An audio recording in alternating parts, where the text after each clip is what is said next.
मुस्लिम के साथ में यह न्याय क्यों है? और सुन लीजिए, दुनिया का सबसे पहला वक़फ़ खाने काबा मक्के में है। क्या हम उसके ऊपर भी सवाल उठाएंगे कि वहां पर भी हमारा कोई हिंदू भाई हो?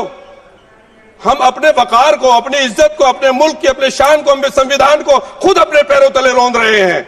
और वक़फ़ एक मुसलमानों का मजहबी अमल है, एक मजहबी फरीजा है। इससे उनको महरूम कॉन्स्टिट्यूशन के जरिए से भी कोई ताकत नहीं कर सकती। वक्फ अमेंडमेंट बिल 2024 पर हमने मुख्तलिफ वरिष्ठ पत्रकारों की वीडियो क्लिप्स देखी, उनके जरिए जानकारी हासिल करी। देश की बड़ी बड़ी पार्टीज जैसे कि समाजवादी पार्टी से अखिलेश यादव जी ने इस बिल की मुखालिफत करी। असदुद्दीन ओवैसी जी ने खुल करके पूरी मुस्लिम जो कम्युनिटी है उनको एड्रेस किया कि कैसे ये बिल संविधान के खिलाफ है। पर हमने अभी तक एक भी पार्लियामेंट्री स्पीच नहीं देखी है। तो रामपुर के जो सांसद हैं हिजबुल्ला नदवी जी, उन्होंने पार्लियामेंट में एक बड़ा ऐलान किया और सवाल किया कि कुरान में क्या लिखा है, अब ये भी आप ही डिसाइड करेंगे। हे हाय हेलो नमस्ते जी, सत श्री अकाल, अस्सलाम वालेकुम। मैं निधि शर्मा इंडिया से, और इस मुद्दे को जानबूझ करके सत्ताधारियों के जरिए स्पॉटलाइट बनाने का काम हुआ है ताकि देश के अंदर एक वो इस्लामोफोबिया बरकरार रहे और कट्टरपंथी जो है स्ट्रांग होती चली जाए। पर बीजेपी के लिए अफसोस की बात है और हमारे लिए खुशी की बात है कि अभी तक इस बिल को पास किया नहीं गया है, क्योंकि 400 पार नहीं हुए थे ना। अगर बीजेपी सरकार होती, एनडीए ना होती, तो अभी तक इस बिल को पास किया जा चुका होता। पर दोस्तों, जैसे हमने एनडीए को इस देश के अंदर बैसाखियों से मोदी जी को कुर्सी तक पहुंचाया है, वैसे ही मोदी जी की कुर्सी खाली करवा के एक अच्छा प्रधानमंत्री हमें वहां बिठाना होगा। हमें इंडिया अलायंस को सपोर्ट करना होगा। और आपको मालूम होगा कि क्यूआर कोड स्कैन करके भी लोगों ने इस बिल की बड़ी मुखालिफत करी, जिसकी डेडलाइन 13 सितंबर की थी। 3 करोड़ से ज्यादा लोगों ने क्यूआर कोड को स्कैन करके अपनी जो विरोध होता है वो जताया। मिनिमम थ्रेशोल्ड पता है 50 लाख लोगों का था कि 50 लाख लोग भी अगर स्कैन कर देंगे तो समझ में आ जाएगा कि भारत देश की जनता नहीं चाहती है कि ये बिल लागू हो। But almost near to 4 crore सच्चे हिंदुस्तानियों ने एक तरीके से डिजिटल प्रोटेस्ट किया। पर उसके बाद फिर जो लोग इस बिल को सपोर्ट करते थे उनके लिए भी एक क्यूआर कोड आ गया, तो एक डिजिटल वॉर चालू कर दिया गया। बड़े ही ताज्जुब की बात है ना कि कट्टरवादी जो है, संकीर्ण सोच के जो इंसान है, वो समझने की कोशिश ही नहीं कर रहे कि कैसे ये बिल सरकार की मौज है, जमीनें हड़पने में हो जाएगी आसानी। मैं तो कहती हूँ इस बिल को कह दीजिए अडानी, क्योंकि वहीं पर तो सारी प्रॉपर्टीज पहुंचेंगी। मैं वाहिद आदमी हूँ इस सदन में जिसमें 1 मैन कमेटी आपके द्वारा बनाई गई सरकार के, और मैं उसमें पेश हुआ 123 प्रॉपर्टी में। जस्टिस आर्यन ने जो रिपोर्ट पेश की, आज तक वक्फ बोर्ड को नहीं बताया गया, चूंकि वो आपकी मंशा के खिलाफ थी और गवर्नमेंट की मंशा के मुताबिक नहीं थी। 123 प्रॉपर्टी में जब मंशा के खिलाफ हमारे नहीं आई, मंशा के मुताबिक नहीं आई, तो हमने 2 मैन कमेटी बनाई, और 2 मैन कमेटी ने भी कोई रिपोर्ट वक्फ बोर्ड को नहीं दी। जबकि वक्फ एक्ट जो है 1995 जो है वो पार्लियामेंट से पास शुदा है कि हम पार्लियामेंट के जो एहतराम है उसका नहीं कर रहे, उसके हुकूक का। इसी तरह से सर सूबाई हुकूमतों को इख्तियार दिया गया।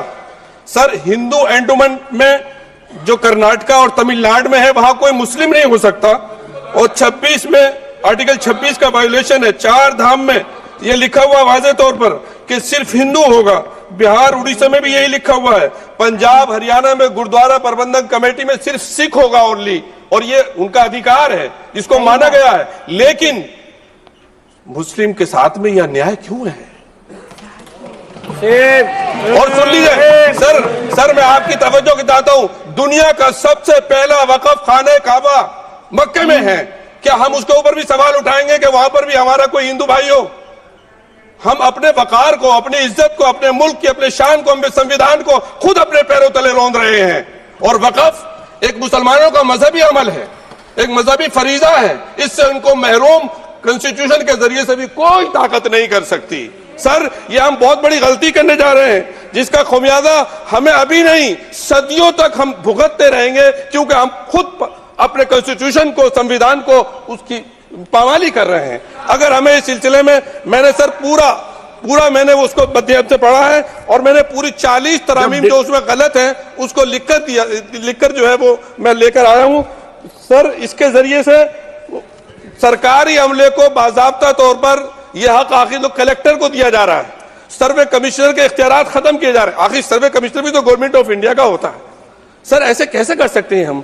और फिर सर उसमें मेरे मजहब के मुतालिक चीजें हैं तो वो कैसे कोई दूसरा तय करेगा? क्या कुरान में क्या लिखा है, फिका में क्या लिखा है, इस्लाम में क्या लिखा है, ये आप तय करेंगे या मैं तय करूंगा? सर इससे हम मजहब में दखल अंदाजी कर रहे हैं, इंटरफेरेंस ऑफ द रिलीजन कर रहे हैं सर इस तरह के कवानीन से मुल्क की शाख को नुकसान पहुंचेगा।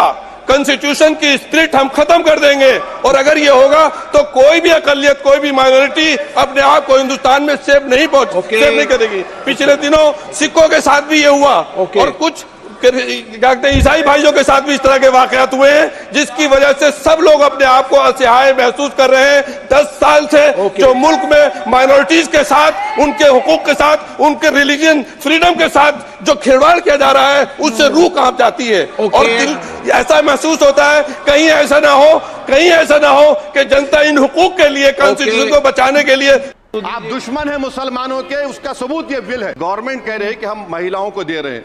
मुझे यकीन है कि आप बिल्किस बानो को और ज़किया जाफरी को मेंबर बनाएंगे, मुझे यकीन है। मैं आपसे जानना चाह रहा हूं सर कि ये जो आप बिल ला रहे हैं, आप देश को बांटने का काम कर रहे हैं, जोड़ने का काम नहीं कर रहे हैं। आप दुश्मन है मुसलमानों के, उसका सबूत ये बिल। बिल्किस बानो तो she is an idol, hero है वो बहुत सारे लोगों के लिए, क्योंकि जिंदगी की वो लड़ाई जो हम आम लोग सोच तक नहीं सकते वो उस मासूम सी औरत ने लड़ी है। अपने बच्चों को अपने सामने दम तोड़ते देखा है। बलात्कार, मर्डर, इन सब को फेस करते हुए भी वो जिंदा है, खुद के हक के लिए लड़ रही हैं। इससे बड़ी क्या बात हो सकती है? एक रिलीजियस राइट होता है कि 4 धाम में सिर्फ हिंदू जो हैं वही मैनेज करते हैं, वही ओन करते हैं। And same goes with the religious places of Sikh people और क्रिश्चियन पीपल। तो फिर मुस्लिम्स के साथ ये स्पेशल अन्याय क्यों मुसलमानों की जमीनों पर, वक्फ बोर्ड की जमीनों पर हिंदू मेंबर भी साथ में इंक्लूड होगा? ये तो सरासर नाइंसाफी है। और पिछले 10 सालों में scheduled caste and scheduled tribe जो हमारे भाई बहन है ना, उनके ऊपर जुल्म सितम बढ़ गए हैं। पता है, कास्टिज्म बहुत होने लगा है। जितनी भी माइनॉरिटीज हैं they are suffering. Recently YouTube scroll करते हुए मेरे सामने एक वीडियो आया, देख के दिल दहल गया। 2 घंटे तक फोन उठाने की इच्छा नहीं करी।